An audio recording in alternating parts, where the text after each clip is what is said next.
hit the jingle that hasn't been made yet. The Practical life application.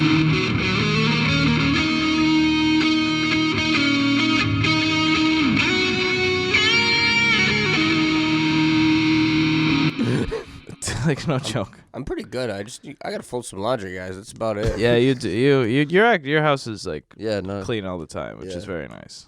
My house cooked right now, absolutely demolished right now. Again, my parents high. No secrets about my life. Yeah, no, they trust me. They know. Speaking of houses, segue. Netflix. Buying a house. Speaking of houses, Netflix. Everyone watches Netflix in their house. Yeah, fair enough. Eric and I were watching the Apple Reveal keynote. Well, it's a keynote. I don't know if it's not their developer conference. It was just their September keynote. Yeah. They released all of this stuff, the new iPhones, whatever. Apple says, we're making Apple TV Plus. And then they show this trailer for this thing called like C or Sight or whatever it is, their new TV show or movie or whatever. I didn't really know what they were showing, but it looked good. Yeah. And then they roll up, and I said to Eric, it's gonna be $9.99. They're gonna wreck Netflix. It's gonna be $9.99. And then we were like, maybe it's gonna be $14.99. Yeah. just knowing Apple. Yeah, just knowing Apple and just knowing who they are. Apple dropped this product, $4.99 a month, and you get a year free if you buy any product with a screen, except for an Apple Watch. If you buy an iPhone, an iPad, a Mac, or a TV, you get a year of it for free. So I was like, Eric, the Netflix stock. Netflix stock dropped $6 in 2 seconds. Dude, I was like, nice. I've never seen this kind of thing live. I've seen it like on TV, like other people, like the post of it. But I've never actually seen it live where I'd like literally watched the keynote happen. I saw them drop the price at $4.99. We pulled up Netflix like immediately on the stocks, and there was just a wall. Yeah, just a vertical line down. And I was like, oh. So buy Netflix low. Yeah. If you're gonna invest in Netflix, now might be the time. I say they double down. I think that they're gonna come in at $24.99, and they're gonna be like the commercial competitor. Hulu already dropped their price. Well, Hulu's a much smaller company, and also They're Hulu owned has by the back. Disney. Yeah, they have the backing of Disney, so they can go into the red they for can a little afford while. to go back. Right, they can just hemorrhage for the sake of just being around. Yeah, fair enough. You make good points, guys. And then Disney will load all their stuff onto the platform, and then they'll jack the price up back up to $14.99. Yeah, they're just gonna overprice their own personal platform to make it for Disney. Anyways. Well, they spent a bunch of money on it, and then they spent like $1 billion on it, and then they bought Hulu, which didn't make any sense. So like, because they realized it's not as easy as they thought it was gonna be. That's really what happened. They were like, we're Disney, we can make contracts with companies, and then the companies were like, nah, bro, like we don't want to work with you. So there you go. Side note. There it is. Tyler doesn't like Netflix. No, Netflix is trash. Tyler, are you happy to see Netflix slowly dying? No, actually, I would probably buy some stock in Netflix right now, to be honest with you, just to let it ride, because it probably will take this dip. You buy it low, and then they try to have like the rebound, and they might jump up a little bit. Mm-hmm. Yeah, but as soon as she goes up, boys, dump it. A lot of people were really quickly. Yeah, a lot of people dumped the stock. I think it was more of a like knee-jerk reaction of like the stockbrokers knew that other stockbrokers were going to dump, so they dumped it. The stock market is such an interesting place. Yeah. It's such a magical place of weird stuff happening. Yeah. It's all based off of reactions. There is no concept to any of this. It's just gambling for big boys. Seriously. Yeah. It's what really expensive. It's when you're in Las Vegas and the casino won't let you put $10 million on black. You got to go to the stock market. Let it ride. Let it ride. Absolutely. So we're out here, boys. We out here again. This is the Life Podcast. My name is Benjamin. I'm here with Eric. What's up? And Tyler. Yeah. Wonderful. And we talk about things that apply to your day-to-day life and ours too, because most of the time we're just talking to ourselves in this show. Like when it comes to, I'm gonna tell you like 99.8% of the time. It's all about us. It's all about us, and you guys just get to listen to it. The other remaining percentage is us digging at Jennifer, people that we know. Jennifer. Hear that, Jennifer?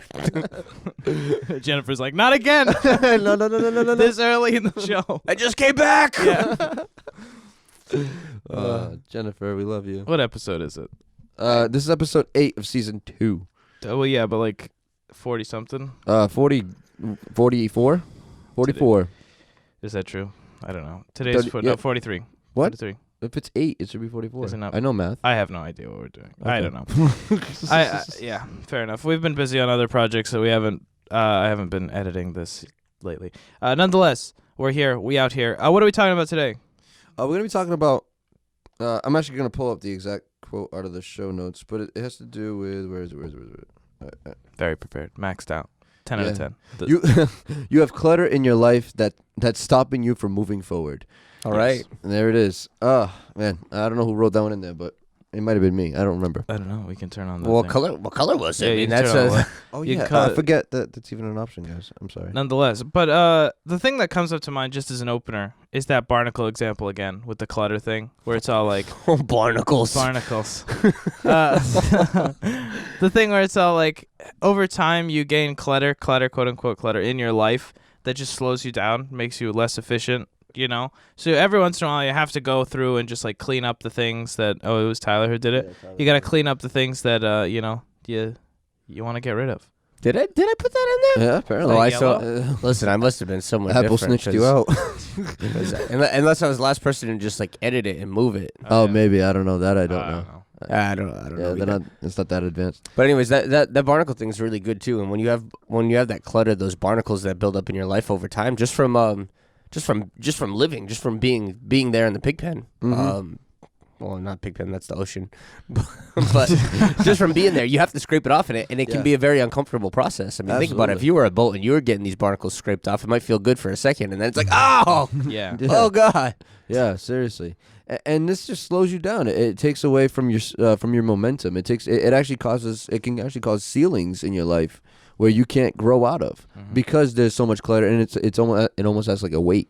I guess would be the best way to describe that. It acts like a weight in your life that slows you down from getting to the next level. Sometimes the only thing that's stopping you from getting to the next level of your life is the clutter that you keep holding on to. Sometimes it's emotional clutter too. How do you know about barnacles, Benjamin? How's your yacht doing? It's doing good. It's in Saint Tropez with all the big boys. Everybody's talking about that place lately. With all the single I ladies? heard another song. Yeah, all the single ladies. Yeah, absolutely. Ibiza was the big island now, and now Saint Tropez is like this big like. You have to find somewhere else to go. The prices went up in Ibiza. Yeah, I guess so. No, but it's true. The idea that we see a lot of people where it's all like their whole life is just clutter, like where it's like. There's no like structure to anything. It's just everything is just there, and that's emotionally, that's like financially, that's physically, like all of their stuff is just in this conglomeration of just junk. And it's like their emotional lives and their financial lives and their business lives, and it's all just one mass. Yep. Yeah. And everything bleeds into the next one too, and it stops them from making rational decisions or even finishing tasks because something came into the picture. Yeah. I hope that can No, be- absolutely. It's because if you have no beginning and no end to any structure in your life, how are you supposed to complete a task successfully? Because that's just not how you operate as a person. Yep. You know, like it's like if my finances are tied into my emotions, are tied into my friends, are tied into my whatever, how are you supposed to have a basic, simple task that you need to complete that doesn't have to go through all of those different aspects of your life? Right. Yeah, Well, absolutely. and just be hemorrhaging money anyway, because the minute those things start to suffer, you just throw money at it. Yeah. Because you assume that one thing is connected to the other. Yeah. And that lack of organization is really what it is. If you started to like organize and like clutter in the physical like sense where like you actually have stuff everywhere, it's easier to picture. But like this works out like Benji was saying, financial, emotional, your business could be leaking into your personal life and everything else. And if you don't have it in an organized structure, all this clutter can really make the small minute things seem like really big problems. Yeah. It's true. And I mean, I don't want to aggravate the women who listen to the show, but I mean, like, all three of them. yeah, thank gang's all there. Sorry, Jennifer. Yeah.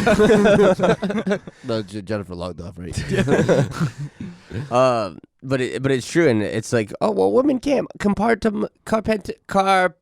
Compartmentalize. There you go. There we go. It's true, but there has to be some sense of organization, and you can't let every little detail in your life bleed into the next one, because then you're not able to function. Yeah. And, I mean, you can see it all the time. Yeah, because a lot of people, the example that keeps coming to mind is the idea that it's like, oh, people think, oh, I have a lot of stuff, so it's automatically cluttered. Where you think of warehouses, where they're so well organized and they're so well structured, but there's so much stuff. Listen, that's what I do for a living. Yeah, exactly. You can have tons of different things. You can have a bunch of trash and organized trash, Yeah, absolutely. and still be able to find it. Yeah, that's the key, is being able to find it. Exactly. You spend so much time looking for things too, and that's just a waste of time that you could have spent in a much more productive fashion. If you would just take the time to organize some things, you'll be able to pinpoint them faster when you need them. And most of the things that are blocking what you need is stuff that you don't even use. Like, you haven't used that, whatever it is, in 6 months. Why is it still hanging around? Or even longer. Or you didn't even know you had it. Even better, because a lot of people that this isn't like a hoarding episode or anything, but like it's just the concept of, I think a lot of us have clutter in our lives that we don't necessarily think it's a big deal because it's just a little bit, but that little bit can add up. And it can slow you down in those weird ways. I know we're talking vague, and I want to wait until the next block to really get into this. But we can talk about things like emotional clutter too. Yeah, and that really hinders us from being able to make sound decisions. Yeah. If you use the example of like moving, Eric and I we were waiting for a meeting, so we were watching some YouTube videos. It sounds like Eric and I do absolutely no work, but nonetheless, we do work so hard. We work. Yeah, I know.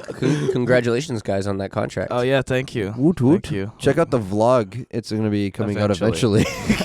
and there'll be a couple more details on there, but yeah. Yeah, absolutely. But the idea of, we were watching Casey Neistat, who's just moved from New York to LA, and he was packing up his studio. And he had to downsize. And he had to downsize from 2 studios to 1 studio. He had 2 studios that were right next to each other, so he knocked down the wall and just made it in New York. And he's all like, he said something very interesting. He was like, I was looking around for something. If I didn't know I had it, no matter how cool it was or how sentimental it was or whatever, if I didn't know it existed, I don't need it.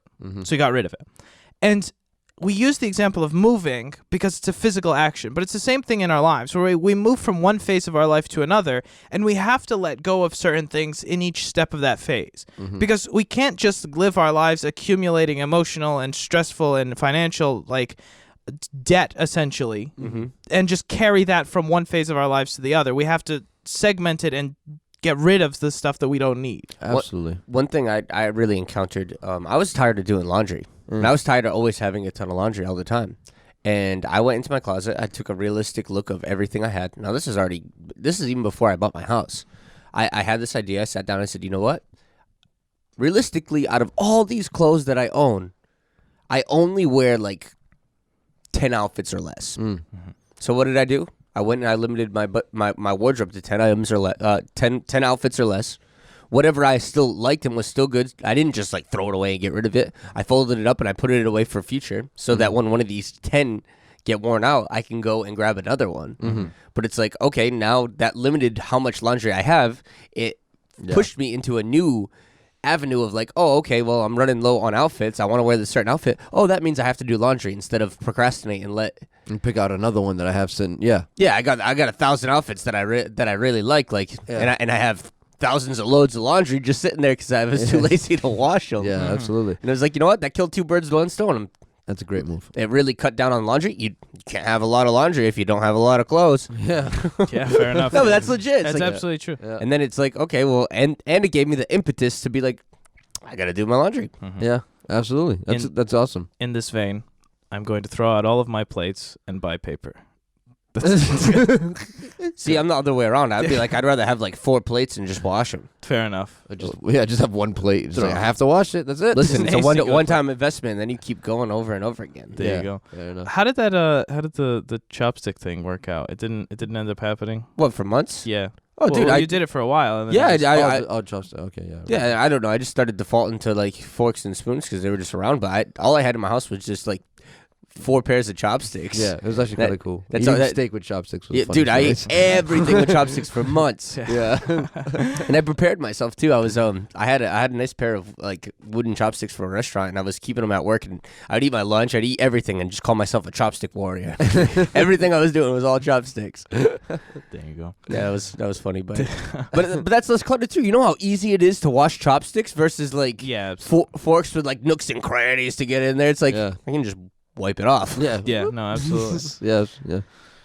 Don't get stuck in the metaphor. Understand that this is the metaphor for what we're trying to say. We'll come back in a couple seconds after this ad break, and we'll talk about more in-depth things. Stay tuned.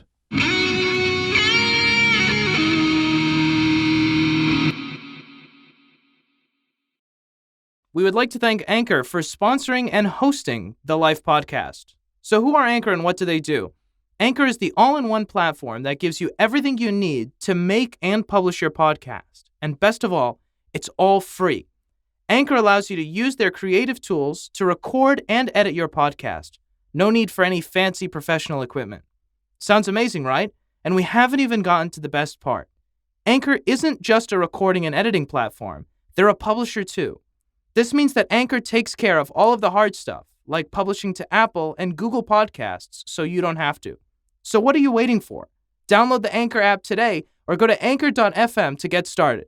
Another thanks to Anchor for hosting, publishing, and sponsoring the Life podcast. The same time I had my race car bed, I was here.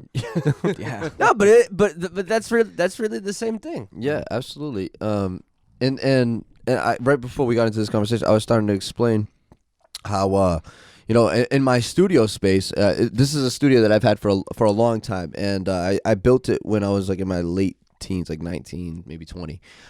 So I was a very different person at that time.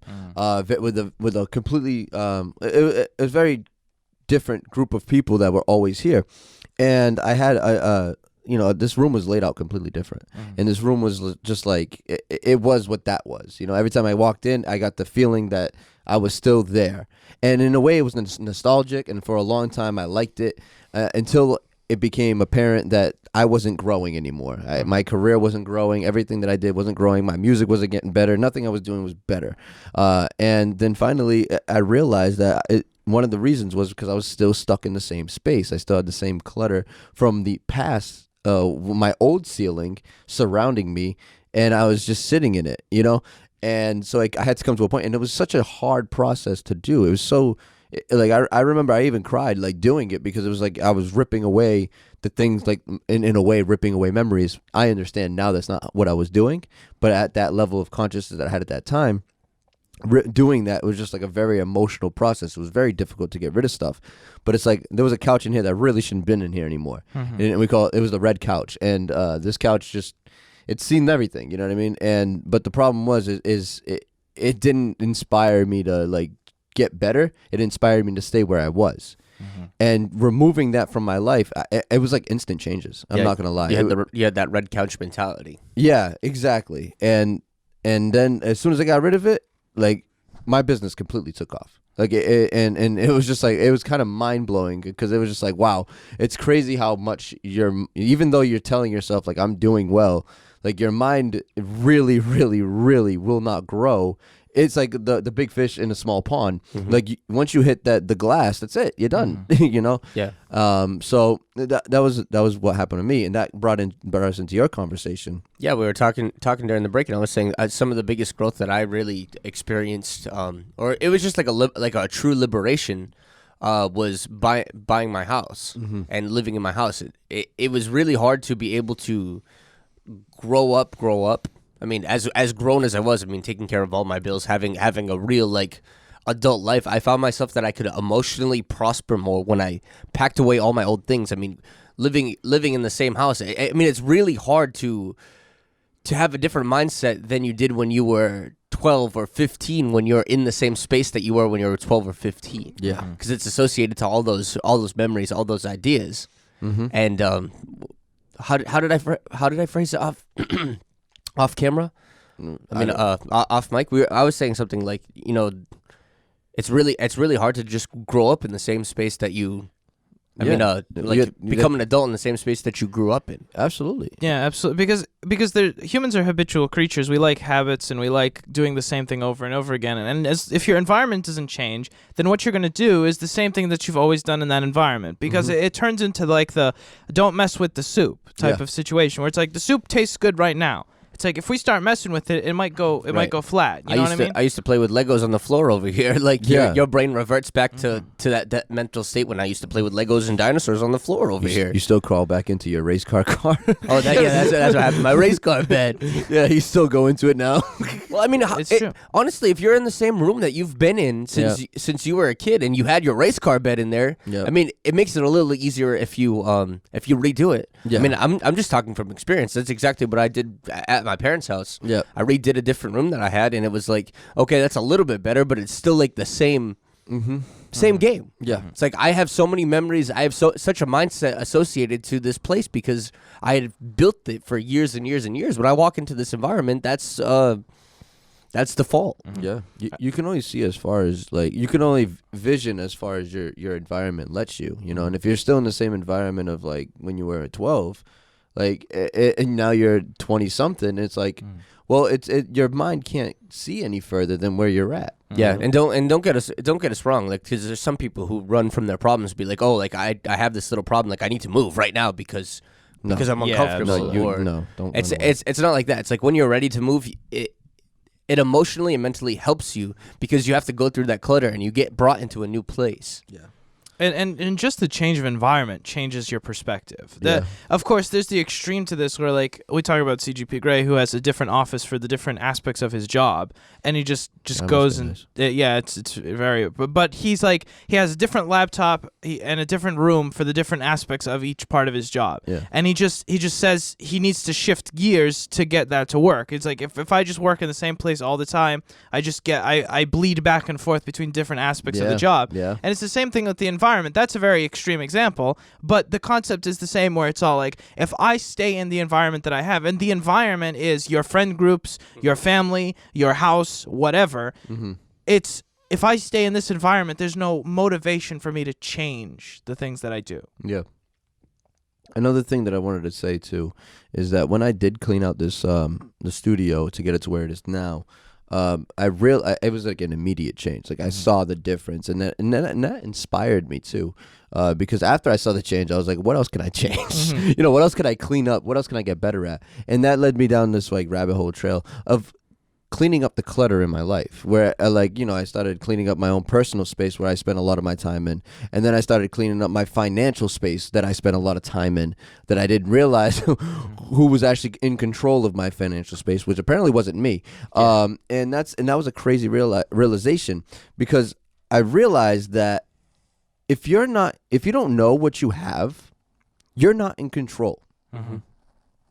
And it's that simple. If you can't tell me right now your last 10 purchases that you made and how much money is on the account left over, you're not in control of your finances. Yeah. Or even you're just a passenger in the ride. If everything's been given to you too, and you won't come to appreciate what you have.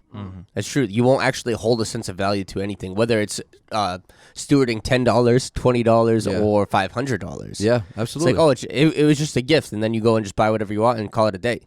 You won't have true appreciation for that value. Yeah, absolutely. And it's crazy how you don't realize it until it's too late, I guess. Well, not that it's too late, until it's extreme. You know, you don't realize it until you aware of it, and now it's because like you hit the ceiling usually is the problem. Right, and then it comes crashing down almost like a crisis, like, oh my God, I'm not in control of anything in my life. Yeah, and that's what I went through. I just like, it was like this real big wake up call where like I thought I was doing fine, and all of a sudden I realized I have like no control. I don't know anything that's actually in my life that's driving this. And so in order to do that, you have to take inventory. You have to go through the clutter. You have to get rid of stuff that you don't need anymore. And a lot of the stuff that you don't need is stuff from when you were like, it was years ago. It was an old you. A lot of people are like, oh, don't change. I don't think it's changing. I think it's growing. And when you grow, you don't stay with the old shell. You know, the turtle once an animal with a shell grows, I was gonna say turtle, but I don't know if they grow out of the shell. No, lobster. Use lobster. Lobster's good. So once they grow, it's not gonna put the old shell in their closet and hold on to it. No, they're just gone. Now they're gonna grow a new one and they're gonna move forward. We've used the example a bunch of times. Like a lobster grows, and as the meat inside, like its muscles grow, and it starts pushing against the shell, it gets really uncomfortable. Has to go into hiding. It goes under a rock, and then it sheds its shell. It must like brush up against the rock or whatever it does to like rip those scales off or rip that exoskeleton off, and then it becomes soft and vulnerable for a little while until that outer layer hardens. So I mean, that was an awesome teaching. Yeah, that's so accurate. That is so accurate because that's exactly what happens. Because you do feel vulnerable after that. And that's what people don't want. Yeah, the that's idea exactly is like, what it is. Most people will be like they'll change once or twice, and then they'll be like, well, the going through the process was very difficult because I had to be, an actual human being. And then it's all like, I don't want to do that anymore. I want to keep up this facade that the shell is. And it's like, okay, so that means that I never have to change. I'm never going to change again because I can't get rid of this facade because I've built my life around this facade rather than building my life around the person that I'm actually am. And we say, and we also were saying, we briefly mentioned like running away is not the answer, and it's really not, because a lot of people go to like, oh yeah, I'll just go to a new city and I'll start over, and all those same problems are going to follow you. Yeah, it's just going to come in different faces. It's going to be the same problems until you overcome it. Yeah, it's a good shadow, and a lot of people too. Even if you move to the next city, you pack up all of your old garbage and all of your old clutter that you weren't happy with at your house, and you just bring it into the next place. Yeah. Absolutely. And even if you don't, it's that emotional baggage. And I don't know if there's anything else you want to talk about before we get into the emotional side. Well, that example, somebody we know says that all the time. He was talking about coming to America, and he's all like, everybody in my country wanted to come to America. Everybody was screaming, America, American, America. Everybody wanted to be an American. We get to America, we kiss the ground when we land, and then we create the same community that we had in our home country. It's so true. It's like, then what's the point of coming to America? It's like, and that's like a funny little example. But he's like, we have all the same issues, we have all the same traditions, we have all the same parties, we have all the same everything, except we're 3,000 miles away from where we originally started. Yeah. But America, very nice. Yeah. It's like... And a lot of them don't even learn the language. Exactly. Yeah, some of them don't even... Like, listen, that's not the point of this conversation. Like, it doesn't make a difference to me if you know English or not. My parents don't know the language is what I'm saying. Yeah. And it's like... But you went through this whole process, and you just do all the same stuff that you did when you were in your home country. Yeah, like nothing changed, no. like, except for your geographical location. That's Yeah. it. And that's the thing is like everything came with you. If a lot of their friends came with them too, like nothing changed. Yeah, they came as a crew, and then the neighbors came together, and then they just became neighbors again. in a different country. Yeah, that's so true. All right, but talking about the emotional side now. Yeah, we can see a lot of people bring emotional clutter and emotional baggage into things, and it stops them from having success in other areas. Emotional baggage is tough. It's like an open wound that bleeds. Yeah. And when you're cut and you're bleeding, you can't help but bleed on everybody else around you. Yeah. And it's that emotional baggage and emotional clutter that will work its way out. We can see like that podcast episode that we had where I was talking about like those work relationships and everything. It's like, well, why aren't these reports done? Because you neglected me when I was 5. Oh yeah. Like that's really what that comes down to, and that's that emotional clutter and that emotional baggage. It's like, I asked you about the reports from work for today, not what happened to you 15 years ago. Yeah. Or 25 years ago. Yeah, but all of a sudden today it's all related. Yeah. No, but that happens a lot. When you carry unforgiveness or emotional baggage or wounds from the past, or if you've been betrayed or if you've been hurt, and you carry that into your next relationship or your next business adventure, like, oh, my last business failed, so I'm expecting this one to. Yeah, do the I'm just same. really scared that this is gonna fail too, because I've tasted failure before. Yeah. And that can really taint everything else that we do. That emotional clutter. Yeah, absolutely. Go ahead. Now, there's an extreme portion of this too, because there's an importance to segment portions of your life, but you don't want to isolate sections of your life, because then you get into like personality disorder things where it's all like, okay, I'm this person with this group of friends, and I'm that person with this person. Like it's like it's important to segment, but not to overly isolate. You don't change who you are. Like, No. We said your life's like a soup. Yeah. Yeah. I mean, you can't isolate flavors in a soup. No, you are who you are, and definitely don't pretend to be somebody. That's not being authentic. That's exactly. That's the opposite direction of where you should go. Be as authentic as possible. What we're saying is you have to recognize where where things are started, and learn how to separate, when something ends. A lot of people that I find, especially in my industry, don't realize the concept of like a start and an end date and how important it is. The projects just go on forever. They like just get into these endeavors, and like there's no real end date. There's no real target goal. Like, oh, once we hit here, we've accomplished this. It's just like, no, we're just gonna keep on going. And what ends up happening is like you never really know when to turn off, and it gets to a point where like you get tired of it, and then all of a sudden that bleeds in. So like the importance of a start and end date is like everyone that's involved, especially when there's more than one person involved, but even for yourself. You give yourself that's a goal, but having a goal without an end date is kind of useless. You have to give yourself that goal so you can finish it, and so that you're finished. If you don't have a goal that says, oh, that you're finished on this date, your goal is never going to complete. Even something like a music project, like a song cannot be complete, or you'll always as a musician or an artist, think about the Mona Lisa. It's like, I'm gonna keep adjusting this until I die. It's like if you didn't give yourself an end date and say, hey, listen, no matter what the result is, if it's done by this day, it's done. You'd be working on that thing for the rest of your life and never be satisfied. And if there wasn't so many distractions in the world, I would say, no, that's fine. But there's so many distractions that, like, if Da Vinci, who painted the Mona Lisa? Was it Da Vinci? Yeah, Da Vinci. Yeah. Da Vinci. If Da Vinci was here today, he wouldn't have kept going back to that. He'd be so distracted by other things. He'd be so distracted about conspiracy theories about Jesus having multiple wives and leaving this big trail with the cardinals and whatever. I don't even know where that's from, but that's Da Vinci Code guy. I never watched it or read it. I secondhand. Fair enough. that shadow could be made a lot, because there are issues with the Mona Lisa because Da Vinci continued to paint over it and over it again, and there are lasting issues today because of that thing. But that is a bit of a stretch, and we have 2 seconds left on this clock, so we'll be back after this quick little break.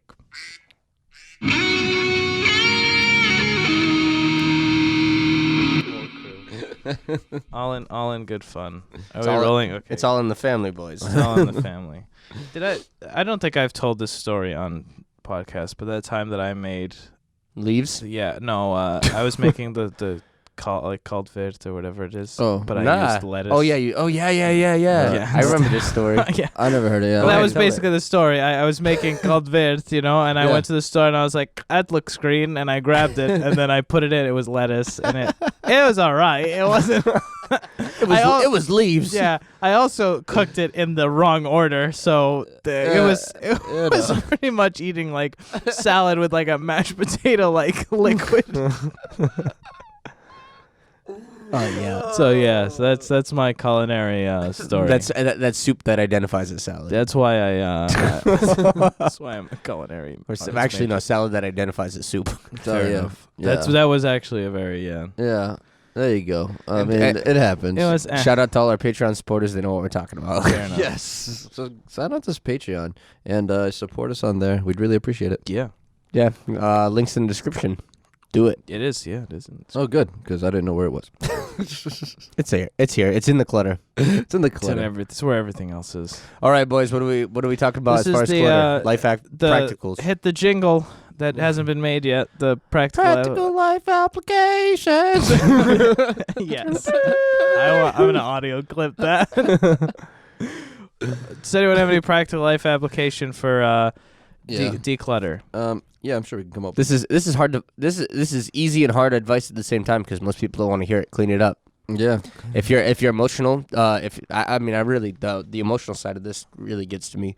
If you're having a hard time dealing with emotions or unforgiveness, bitterness, resentment, things like that, you need to forgive. Mm-hmm. You need to let those things go so that they don't follow you into other areas of your life. If you're having a hard time maintaining other relationships because of prior relationships, that means you carry around emotional baggage and clutter. Mm-hmm. And it needs to be dealt with, or else you'll never be able to proceed. Absolutely. Fair enough. Make the time is one thing that I love.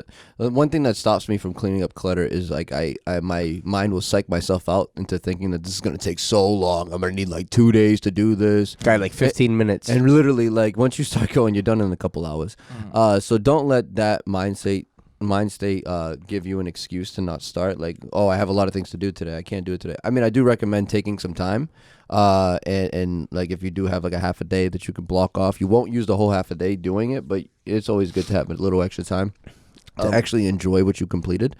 Something you were saying, Eric, I just want to bring it back and rehash it too. It's like have a start date and an end date for projects so that they have definitive starts and ends, so that not everything's bleeding into it, everything else. Yeah, absolutely. To continue both of those veins, it's also important to realize that the alternative of just doing it is not doing it, and not doing it just becomes worse over time. Yeah. It's not going to stay the level of bad that it is. It's going to get worse. Yeah. So like just either it's the same thing where it's all like procrastination is leveraging future comfort, current comfort for future discomfort, compacted discomfort, where it's like I'm gonna gain a small amount of pleasure right now because I get to sit and watch Netflix instead of cleaning my house, but then it's just gonna be so much worse when I actually end up cleaning the house. You know? Man, it's funny because like I went through a lot of emotional and physical baggage and clutter that I had to clean up. One thing that I had, and this is coming to someone's front door, and I apologize, but I'm not sorry at the same time because you have to hear it. Sorry, hashtag Demi Lovato. Yeah, hashtag. All right. Well, it is what it is. So like I used to drink, and that was like my way of coping with emotional things that happened in my life. Coffee. So, yeah, right. Exactly. Yeah, to drink coffee. No, yeah. Hate your job with enthusiasm. Yeah, there it is. Coffee helps you hate your job with enthusiasm. But so I used to drink. So like I would go through like an emotional issue, like I don't know, a breakup or something stupid. And instead of dealing with the issue at its root at that time, I would drink myself through it, forget about it. And then it kind of just like, it just rolls over. You just steamroll right by it. It is what it is. It's in the concrete now. Keep going. Yeah. And everything is fine and dandy. You keep doing it, but eventually it gets to a point where like now you're just like it can lead you to a depressed state, and you don't know what's causing the depression. Yep. Well, it's like it's all these skeletons that you didn't really handle, and you just steamroll through it. Are now another one just got added to the list, and so now you're like, oh, why does nothing work for me, and why is everything just so negative? And every time I get into this type of relationship with somebody, the same thing keeps on happening. It's because you never learned from what went wrong. You just drank yourself through it. And that's what I did for so long. And one of the hardest things that I had to do for emotional clutter cleanup was when I decided to stop drinking. But I remember one day in particular that everything I steamrolled by hit me like a ton of bricks. Like all of it just in one moment just kind of came crashing down. And it was a very hard moment to get through. But once I actually got through it and cleaned that up, my emotional life like really, really lightened up. Well, that comes to a really good shadow. If you have a room that's full of clutter and you go, I mean, it's going to be a daunting task. It might take a couple hours to be able to fully declutter and clean the room and get it all spotless. When your house is clean, when your room is clean, when whatever your emotional life is clean, when you can come to terms with those things, it's easier to keep a spotless and clean room free from clutter than a room that has a little bit of clutter, because you get so accustomed to that clutter that's there, you can add more clutter and it won't affect you. It won't phase you until it starts to get too extreme and like, how did it get this bad? It's like you let that little bit of clutter build up over time, and then you got to adjust it to it, and it's like, okay, let's add more clutter, more clutter, more clutter. Whereas if you kept your room clean, if you kept your mental state clean, your emotional life clean, the minute a little piece of clutter starts coming into that room, it's easy to stay on top of that rather than like, oh, it's like I can't deal with that all at once. Absolutely. Like you. Yeah, no, that's so important. Yeah. Because once you clean it the first time, you're just like, I'm never letting it get that bad again. And you usually don't. Well, think about it. It's like okay, well, you have a $10 bill on a credit card. Like I can pay $10, it's no problem. But you have $10 problems. Like okay, $100. I mean, to a lot of people, isn't that bad nowadays either. But it's like okay, I have $110 bills. It's like okay. That's overwhelming. Where if you would have dealt with it when it was $10. Absolutely. Yeah. And it's important to realize that the thing like that a lot of people will like subconsciously do is like, oh, that will never happen to me. It'll be fine. It's in the past. It's been 10 years. It'll be great. It'll be okay. Everything's fine. It's been in the concrete for so long. It's all like it's coming back. Yeah. Eventually it's going to hit you, and it's going to hit you probably at the worst possible time, because it's never good to get hit. Yeah. But it's going to hit you. Yeah, the train's coming, and this is something that it's a hard concept to do sometimes. But like that train's gonna hit you eventually. I'd rather pick when it hits me than let it pick when to hit me. Yeah.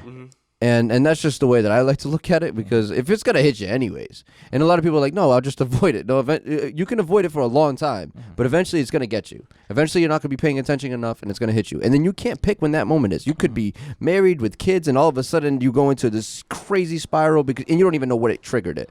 So I'd rather be in control of the situation, take it on the chin, handle it, and then move forward. Because once you handle it once you get through that, it really cleans up the atmosphere in your life. It's just like everything just kind of clears up, and it feels like you cleaned up. It feels great. Talking about getting punched on the chin, that's what it is. It's like if I'm squaring up with you right now and you're ready for it, and I punch you full force in the face, chances are like you might be able to take it. Yeah, if you see it coming, you brace for it, you're prepared for it. Right, but if I punch you in the back of the head while you're editing like some shovel. music, yeah, if you get hit with a shovel, you're not ready. She wasn't ready. She wasn't ready, boys. No, but that's legit. Like it's easier to take a punch that you're ready for, rather than you could even take like a mediocre punch, but if you're not ready for it, you're gonna go to bed. Yeah, yeah, absolutely. And the thing is that we have to realize that it's the straw that breaks the camel's back, because most people know when the big things will break them, so they just don't get involved with them. But it's the small things that you can handle each one individually that pile up over time. If you don't remove that clutter, it just piles up and piles up and piles up. And then one day you'll be sitting in a Starbucks and your barista will give you the wrong coffee, and you're going to have a mental breakdown, and it's not about the coffee. Yeah. You know, and exactly. it's like it's really sad, and we joke around about it. It's really like haha, really funny. But I've seen multiple people have mental breakdowns over something as dumb as like a cup of coffee. Yeah. And it's all like, you obviously have a problem, and you obviously have like clutter and baggage that you need to deal with if you're crying over some random latte. Yeah, absolutely.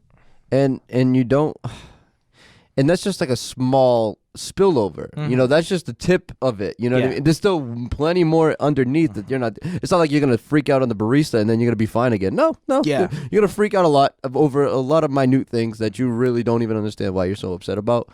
And you're just going to be like, that's just who I am. And then it's not, though. And that's a good, like, gauge for ourselves, too. It's like, if you see that you're, extremely aggravated or, like, hyperventilating over small little issues that you wouldn't normally have issues with, take a look at the clutter in your life. Are you associating that thing with other people? Are you associating that thing with other aspects of your life?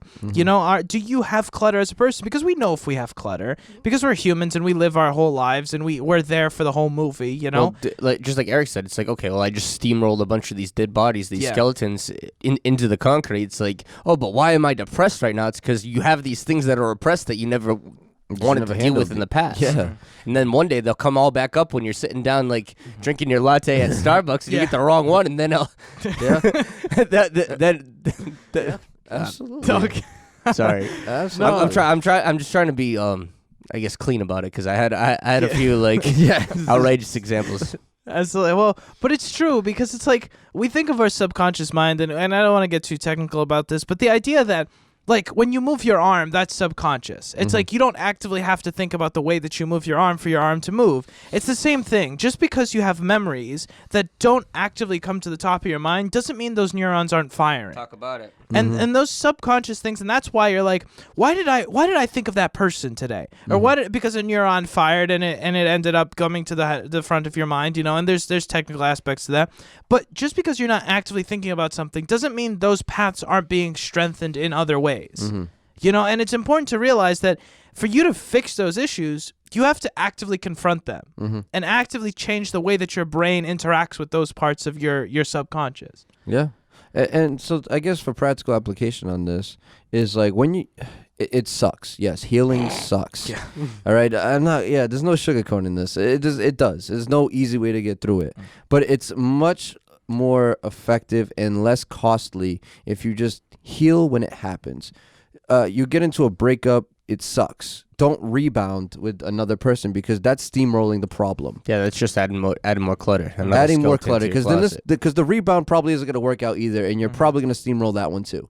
And now you just added 2 bodies to the list that you have to get through. Yeah. And then it exponentially goes from there, you know, because it's not like you're just going to stop at the second rebound. You're going to eventually rebound to that rebound, because once you rebound that first time, you're never going to heal unless you actually take the time to, and take the time to yourself, because the next relationship you go into is still rebounding the first hurt.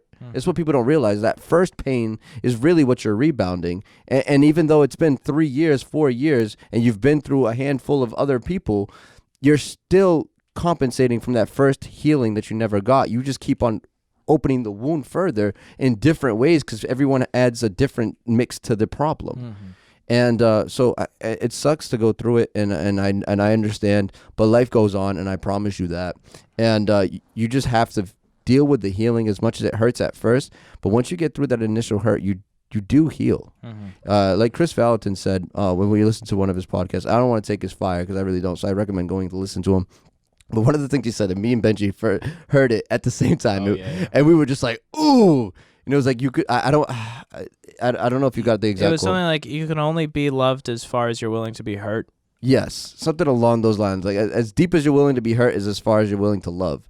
And it was just like, wow. So if you hurt, and this happens to many of us, is we get hurt by other people, and we put up these walls, and then we never love the next person as much as, again, because we don't want to get hurt again. But as soon as you heal from the pain, you have to heal from the pain, get back to 100%, and you're not afraid anymore.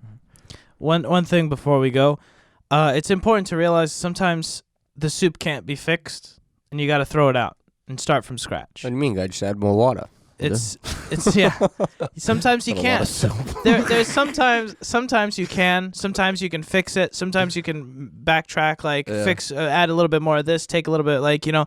Sometimes you got to throw the soup away. Yeah. And I think a lot of people are scared of throwing away the soup, so they just sit their whole lives eating soup that they hate, because they're just like, well, what am I supposed to do? Start over? Yes. Start over. That's not that difficult. It's a hard process. It's going to be a pain to start from scratch, because it took a lot of time to make the soup, but the soup's not good.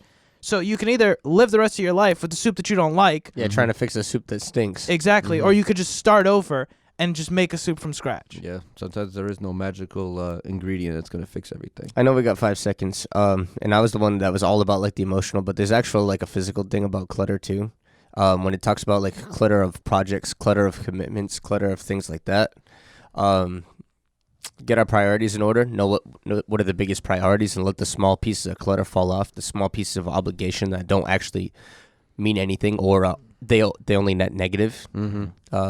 Yeah, absolutely. Estimate your priorities too, so that you're not cluttered in your priority life, so that you can maximize your productivity. And when it comes to projects, don't be afraid to say no.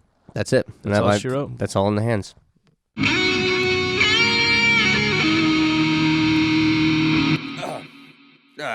I guess I don't need this thing. Thanks for listening to the Life Podcast. Like, share, subscribe, rate, all that good stuff. Come follow us on Patreon. We'd really appreciate the support. You know, the coffee over here, don't pay for itself. And there's the ducks.